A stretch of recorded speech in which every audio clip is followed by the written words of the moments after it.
కోట్ల రూపాయల నిధులు, హైటెక్ హంగులు, ఆర్భాటాలు, ఏఐతో నిఘా, కమాండ్ కంట్రోల్, డ్రోన్ టెక్నాలజీ అంటూ గొప్పలు చెప్పారు.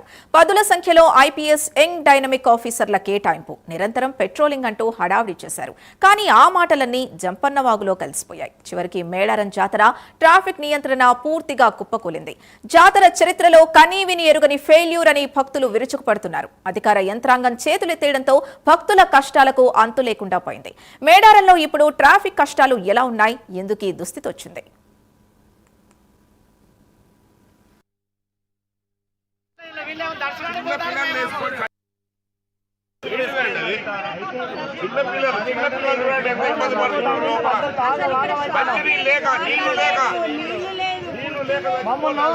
తాడవై నుండి వెళ్తున్నాను, బైపాస్ పెట్టండి, పక్కన నుండి ఇట్లా పెట్టి పోవాలంటే మాకు ఇదే లైన్ వీళ్ళేమో దర్శనానికి.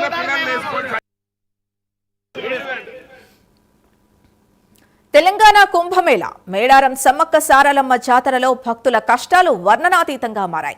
సర్కారు ఆర్భాటంగా చేసిన ప్రకటనలు క్షేత్రస్థాయిలో నీటి మూటలుగానే మిగిలాయి. కోట్లాది రూపాయల ఖర్చు, హైటెక్ హంగులు, ఏఐ నిఘా అంటూ గొప్పలు చెప్పుకున్న ప్రభుత్వ యంత్రాంగం మాటలకే పరిమితమైంది. ట్రాఫిక్ నియంత్రణలో ప్రభుత్వ యంత్రాంగం ఘోరంగా విఫలమైందని జాతర చెప్పకనే చెప్పింది. జాతరలో పెద్ద ఎత్తున అధికారులు, సిబ్బందిని మోహరించినప్పటికీ వారిలో సీరియస్నెస్ లేదని స్పష్టంగా తెలుస్తోంది.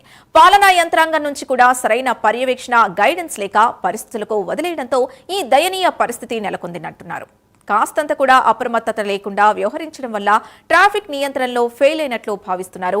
కాగితాలపై విధుల కేటాయింపు, పర్యవేక్షణ పేరుతో బాధ్యతలు కేటాయించినప్పటికీ ఫీల్డ్లో పర్యవేక్షణ, నియంత్రణ లేకపోవడంతో చివరికి పరిస్థితి చేయి దాటిపోయింది.